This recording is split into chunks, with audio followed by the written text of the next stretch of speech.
Today in Tehran, the epicenter of this widening war, the plumes of smoke were massive and the explosions thunderous. What? Some of the capital's streets engulfed in debris and dread. Entire buildings collapsed. A police station converted into a carcass. The Iranian Red Crescent Society says the war has killed more than 550. U.S. military's command that covers the jurisdiction that so many of these Middle Eastern states are in. Have you ever wondered what happened to the Filipino people working in the Arab country despite of the conflict of Israel and US against Iran? Hi, I am Miguel Gregory Esnamopot from Lord's College. Now, we are here to witness our fellow Filipino who is working in the Arab country, specifically in Qatar, who experienced the conflict between Israel and USA against Iran. Hello, good afternoon. I am Miguel Gregory Esnamopot from Lord's College. Thank you so much for the opportunity to interview you po, despite of having busy schedule. Please introduce yourself, your work, and how long have you been working in Qatar po? Hello, ako di ay si Sylvette Rose Namukot. I am currently working as a coffee trainer here in Doha, Qatar. And I have been here for 8 years now. Okay. I'd say it is the conflict between Israel and the US versus Iran.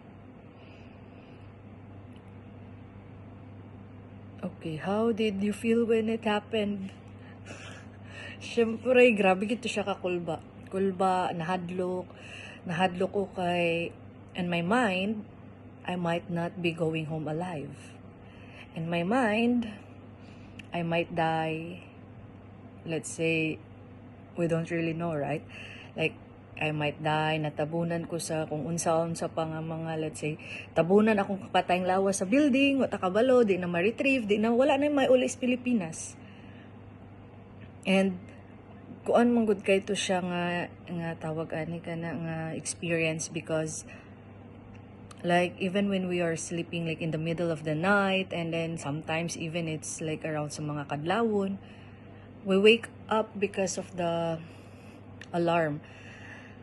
Like the security threat level has been elevated, na hadlok pagid kaayo kay ang alarm ana kay di man namo ma-turn off, maski naka-mute na among phone mo, tingog yun siya.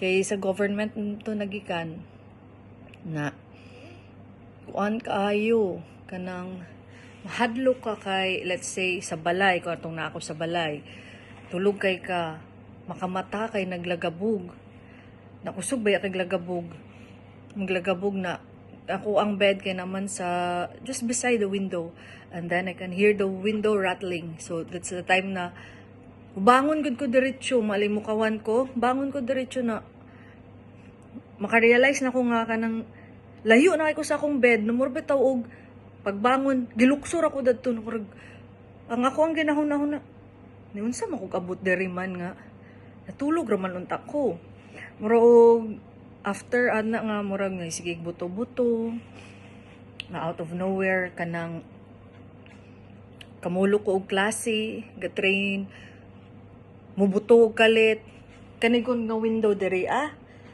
muuyog gud siya tungod sa impact. Pa-impact sa pagka-intercept sa missile or sa drones ba.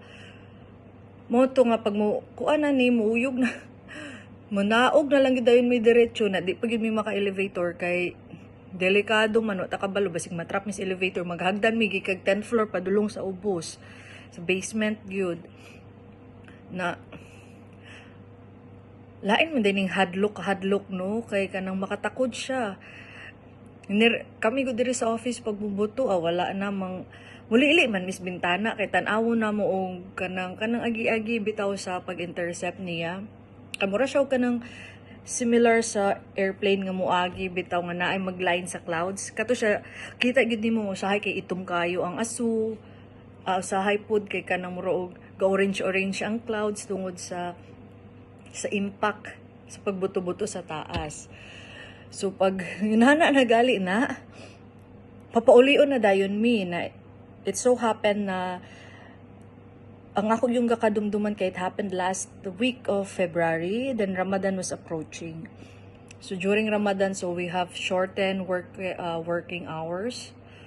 So bahala og wala pa mi nakahuman sa among 6 hours na duty. Papaulion mi sa management kay delikado man. Mura lagi og kanang mura og ghost town ang dalan lagi kay walay masalakyan na, pero I'm still thankful nga buhi pa mi. Kaloy sa Ginoo.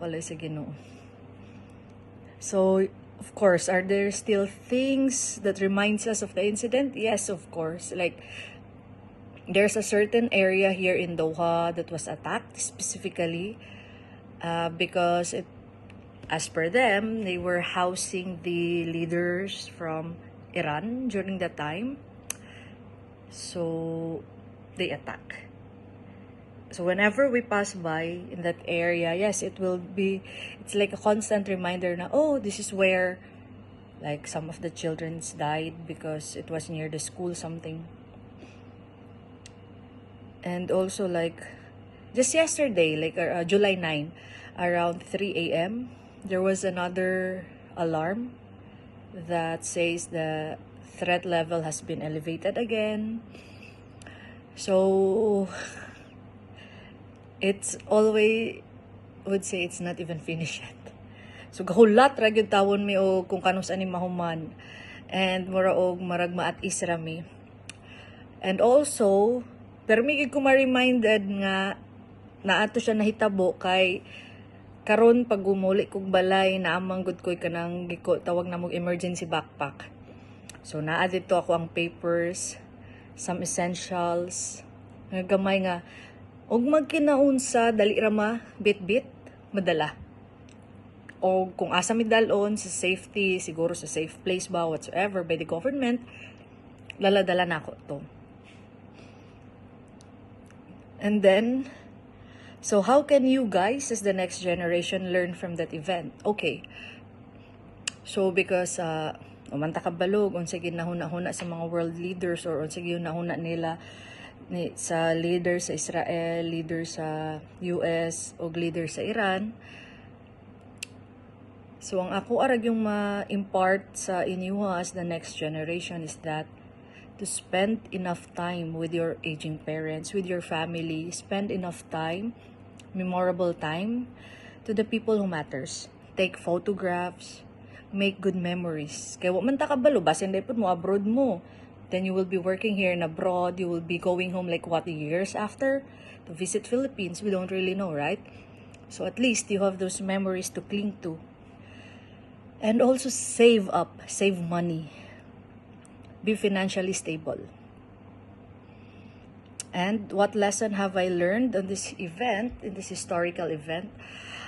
Yeah, so for me, I say that being financially stable will also make a big difference.